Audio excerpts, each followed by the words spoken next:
మీరు మాట్లాడినట్టే క్రిమినల్ లా అనేది ఈ రోజు నుంచే మారింది, అమల్లోకి తీసుకొచ్చారు. బట్ ఇది సామాన్య ప్రజల మీద ఎలా ప్రభావితం చూపించవచ్చు అంటారు, రాజకీయ నాయకుల మీద ఎలా చూపించవచ్చు అంటారు? యాక్చువల్గా ఈ క్రిమినల్లా 3 సివిల్ కోడ్ అనేవి ఉన్నాయి కదా, చాలా చాలా ఇండియన్ పినల్ కోడ్ అని, అలా మూడింటిని మెయిన్గా మార్చి ఒక 4-5 బాగా పెట్టారు. అవి అందరూ యూట్యూబ్లో మనం చెప్పేదానికంటే వాళ్ళు చాలా బాగా చెప్పారు, నేషనల్ టీవీలో చెప్పినవి. ఒక్కొక్క లా గురించి ఎలా మారిందని, ఈ పోలీసింగ్ సిస్టమ్లో ఎలా మారింది అనేది ఇంకా కొంత కన్ఫ్యూజన్ ఉంది. కాకపోతే వాళ్ళు ఈ లా పెట్టుకొచ్చే ముందు పార్లమెంట్లో ప్రవేశపెట్టినప్పుడు ఎవరైతే అపోజ్ చేశారో వాళ్ళని సస్పెండ్ చేశారు, వాళ్ళు నోరు నొక్కేశారు. అక్కడ కొంత మార్కులు తక్కువ పడినా కూడా వీళ్ళు ఇటువంటి తెచ్చినప్పుడు రాజకీయం చేయొద్దు, ఎందుకంటే ఇది చాలా ఉపయోగకరమైన అని చెప్పేసి వాళ్ళు పట్టుకొచ్చి చాలా ఎక్సర్సైజ్ చేసి దాని మీద చాలా మనతో డిస్కస్ చేసి 5-6 నెలల నుంచి జరుగుతుంది. ఇది తయారు చేసిన లాస్ని చాలా వరకు పాతయ్యే, పేరు మార్చారు, ఓల్డ్ వైన్ అనే న్యూ బాటిల్ లాగా. ఏదో 2-3 మేజర్గా మార్చారు, కానీ మిగతా అన్నీ అలాగే ఉన్నాయి, పేరు మార్చారు అనమాట. ఓకే, దాన్ని ఏం చేశారంటే జనాలకి పల్ల డిపార్ట్మెంట్స్, మెయిన్ ఏంటి పోలీస్ డిపార్ట్మెంట్ అని ఇంకా చాలా ఉంటాయి, ఎక్కడెక్కడైతే మార్చారో main policing, crime and punishment ఎక్కడైతే ఇన్వాల్వ్ అయిందో వాళ్ళందరికీ కొన్ని లక్షల మందికి వెబినార్ల ద్వారా చేశారు.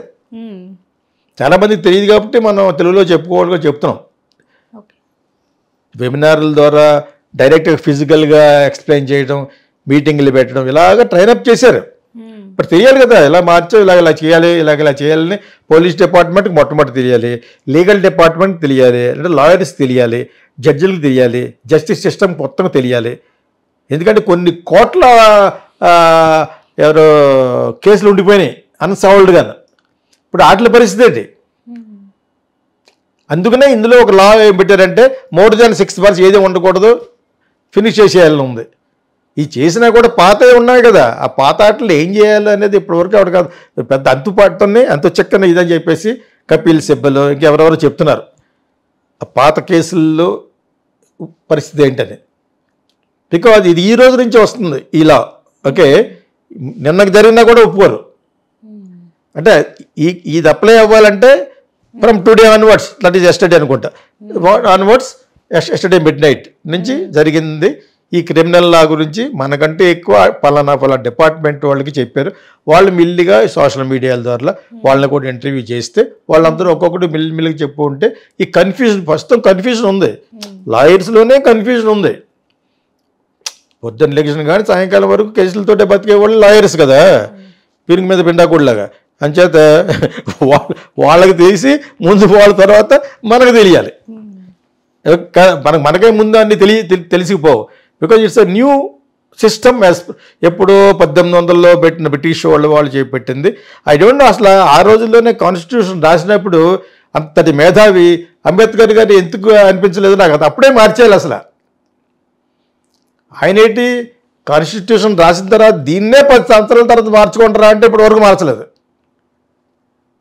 అంబేద్కర్ గారు నేను రాసిన ఆయన అంటే ఆయనే కదా, అందరూ కలిసి రాశారు.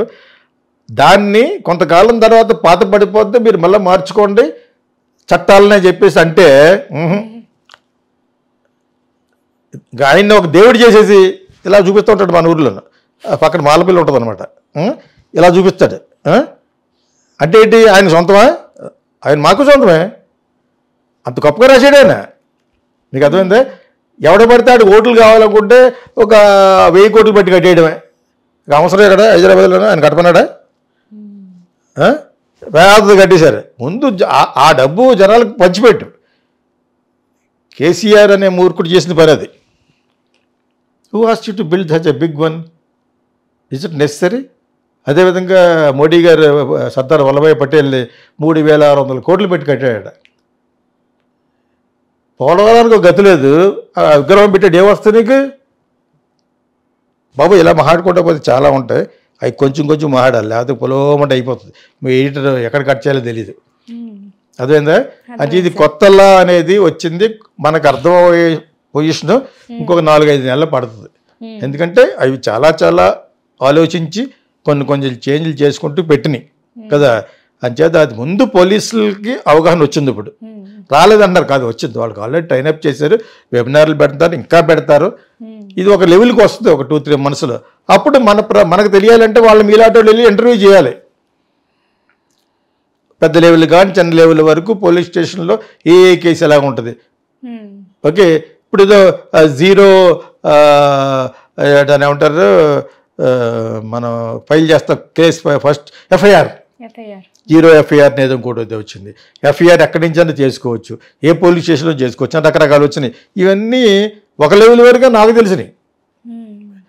పూర్తిగా తెలియాలంటే ఊరినే పుస్తకంలో వచ్చింది చదివేస్తే అర్థం అవుతుంది మీరు ఎవరికైనా. దాన్ని నేను అర్థం చేసుకుని జీర్ణం చేసుకుని బాగా చెప్పగలగాలి. దానికి ఒక 2 months పడుతుంది. పోలీసులు have got the authority to tell, lawyers చెప్పగలరు, జస్టిస్ సిస్టంలో ఉన్న వాళ్ళు చెప్పగలరు, బార్ కౌన్సిల్లో ఉన్న వాళ్ళు చెప్పగలరు. ఇక్కడ వాళ్ళకి మెయిన్ కాబట్టి వాళ్ళు చెప్తేనే మనకు బాగా అర్థం అవ్వాలంటే. ఇప్పుడు ఏదో నేను నటించేసి ఇది ఎలా ఉంటుంది ఇది ఎలా ఉంటుంది ఇలా ఉంటుంది నేను సోది చెప్పానుకో బాగోదు. కరెక్ట్గా తెలియాలంటే ఒక 2-3 months పడుతుంది, ఒక 3 months అయినా పడుతుంది. Because police should tell us, lawyers should tell us, bar council should tell us, and judges should tell us. ప్రజల్ని ఎడ్యుకేట్ చేయాలి. 140 కోట్లు ఉన్నారు జనాలు ఇక్కడ, 140 crores ఉన్నారు ఇక్కడ, వాళ్ళందరికీ తెలియాలి. ఓకే సార్, చంద్రబాబు స్వయంగా తన హస్తాలతో రేవంత్ రెడ్డికి లేఖ రాశారు అని అంటున్నారు. అంటే మన 2 తెలుగు రాష్ట్రాల ముఖ్యమంత్రులు కలవబోతున్నారు, భేటీ అవుదామని అనుకుంటున్నారు. ఎప్పుడు లేని విధంగా ఇప్పుడు ఈ నిర్ణయం తీసుకోవడం గల కారణం ఏమై ఉంటుందంటారు? 2-3 కారణాలు ఉన్నాయి. ఒకటి వచ్చి చంద్రబాబు నాయుడు మన రాష్ట్రాన్ని, ఆంధ్రప్రదేశ్ రాష్ట్రానికి చాలా దెబ్బేసాడు. ఎలాగంటే హైదరాబాదు ఉమ్మడి క్యాపిటల్గా వాడుకోండి 10 సంవత్సరాలు అని చెప్పేసి పంచినప్పుడు చెప్పారు. ఇది వాడుకోకుండా వీళ్ళని బెదరగొట్టేసాడు కేసీఆర్. ఎలాగా ఓట్ ఫర్ నోట్ కేసులు దొరికిపోయారు వీళ్ళిద్దరు, రేవంత్ రెడ్డి. వీళ్ళిద్దరు ఫ్రెండ్సే, గురు శిష్యులు. ఫ్రెండ్స్ ఏముంది, చంద్రబాబు నాయుడు గారు సీనియర్, చంద్రబాబు నాయుడు గారు కేసీఆర్కే గురువు. మీకు అదేం తెలిసి చాలాసార్లు చెప్తున్నా, అందరికి తెలుసు కూడా. మళ్ళీ ఎందుకు చెప్తున్నానంటే ఆయన సీనియారిటీ అంత ఉంది. ఆయనకి దెబ్బేస్తారు వాళ్ళు, పాప దొరికిపోయారు. వాళ్ళు ఎవరికో డబ్బులు ఇస్తామని చెప్పేసి మొత్తం ఫోన్లు ట్యాపింగ్లు దొరికిపోయారు. అందులో రేవంత్ రెడ్డి కూడా ఉన్నాడు. ఆ కేసులోనే మన జైలు కూడా పెట్టారు. సో ఇక మొత్తానికి అన్నిటిని ఛేదించుకుని ఒక దాన్ని ఏమంటారు, అభిమన్యుడు అంటారు, పద్మవ్యూహాన్ని ఛేదించుకుని బయటకు వచ్చి కాంగ్రెస్కి మళ్ళీ పూర్వవైభవం ఇచ్చి ఇండియాలోనే మంచి పేరు తెచ్చుకున్న చీఫ్ మినిస్టర్ ఎవరంటే రేవంత్ రెడ్డి. అదేందా, వీళ్ళకి ఇంత చేసి స్టేట్ ఇస్తే, సెపరేట్ స్టేట్ వాళ్ళని పక్కకు గెట్టేశారు సరి కదా, కాంగ్రెస్ని దాన్ని అధపదాలకు నొక్కేశారు సరి కదా, ఒక దళితుడిని చీఫ్ చేస్తాన్నది అది కూడా తొంగలో తొక్కేశారు సరి కదా. అయినా కూడా 10 సంవత్సరాలు నీకు ఇచ్చారంటే నువ్వు ప్రజల్ని ఎంత విధంగా మోసం చేశారో దాన్ని బట్టి అర్థం చేసి కేసీఆర్ అండ్ ఫ్యామిలీ లూటింగ్, దిగమింగేయడమే, గుడిలో లింగాన్ని మింగేసిన టైప్ అంతాను. అటువంటి పరిస్థితుల్లో ఒక తెలుగుదేశం నుంచి వెళ్ళి కాంగ్రెస్లో వెళ్ళి కాంగ్రెస్కి మళ్ళీ పూర్వవైభవం తెచ్చాయంటే మానవ మాత్రం సాధ్యుడు కాదు. ఓన్లీ అతను నోటితో పైకి వచ్చాడు. అంత వాక్చాతుర్యం ఉన్న వాళ్ళు వీళ్ళు కూడా, ఎవరికి కేసీఆర్ ఫ్యామిలీ అయినా కూడా అంతకంటే బాగా మాట్లాడగలడు. పాయింట్ ఎత్తాడంటే అతను మేబీ అతనికి ఏ అలవాట్లు లేవు, మందు గిందు ఏమి లేవనుకుంటా, బ్రహ్మాండంగా మారుతాడు, యంగ్గా ఉంటాడు.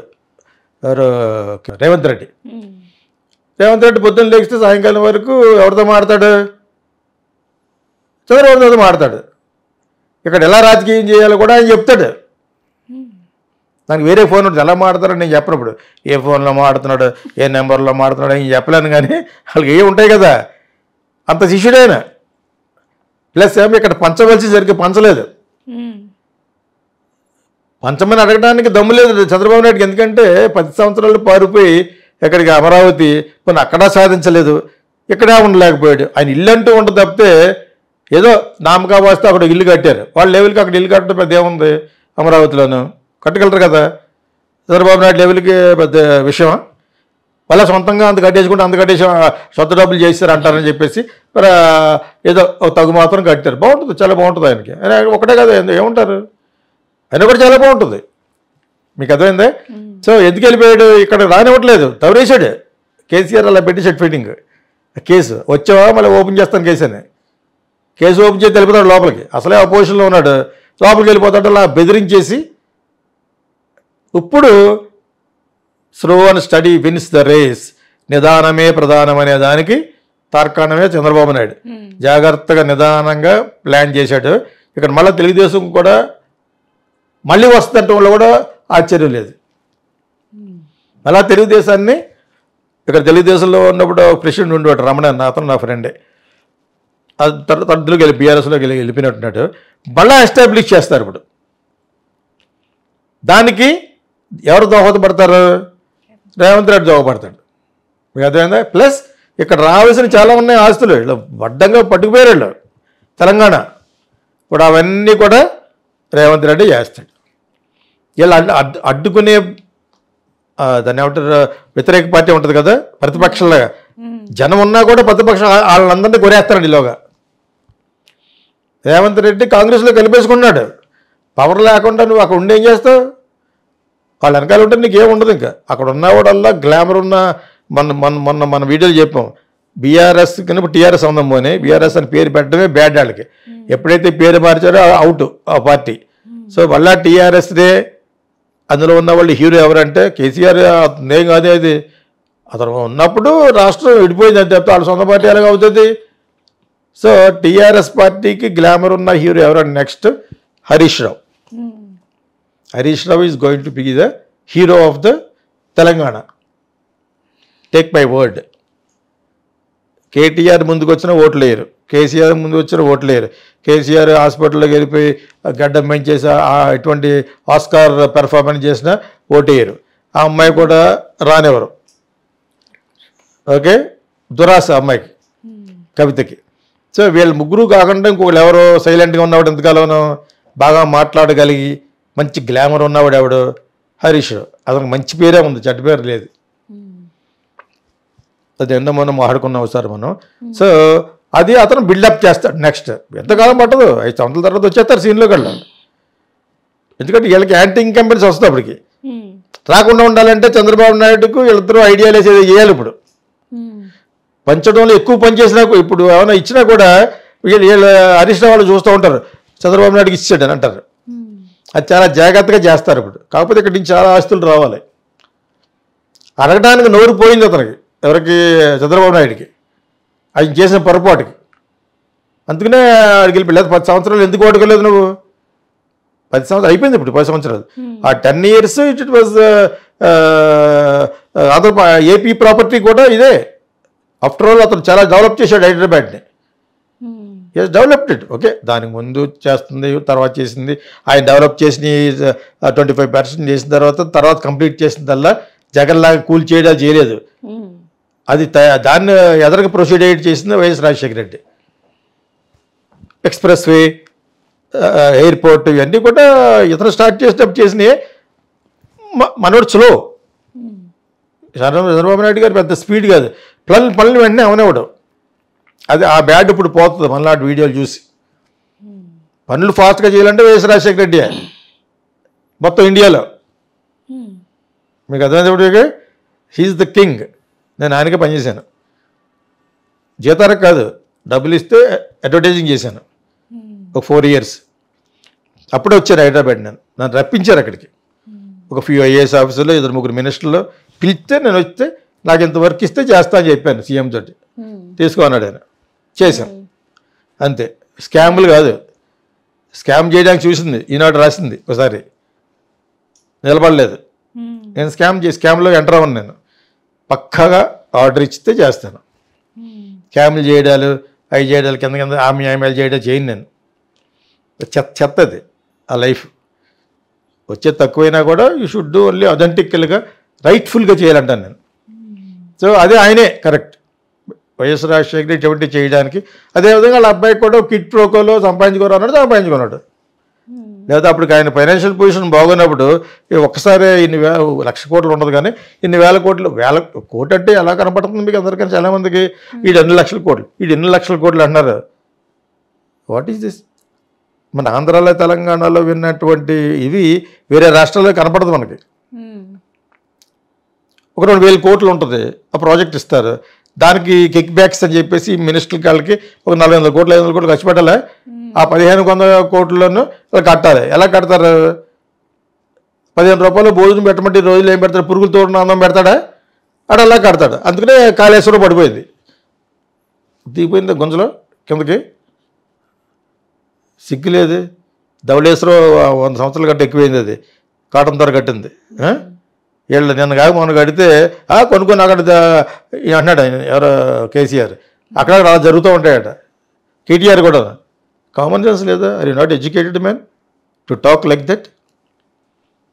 భోజనం చేసి వాడు చదువుకున్నవాడు ఎవడైనా అలా మాట్లాడతాడా? నిన్న కాక మొన్న కడితే ఆ ప్రాజెక్టులు దిగిపోయిందంటే అక్కడ మొన్నటి వరకు పోలవరం ప్రాజెక్ట్ ఏమో జగన్ అక్కడ. ఇప్పుడు మళ్ళీ చంద్రబాబు నాయుడు గారు కొత్త పాట పాడుతున్నారు డబ్బులు లేక. వాళ్ళు ఆ వాళ్ళు పడగొట్టేశారు, ఈ వాళ్ళు పడగొట్టేశారు, రీటెండరింగ్ పిలిచారు, ఏ కథలు చెప్తున్నారు. దాన్ని పూర్తి చేసేది కనపట్లేదు ఎవరినో.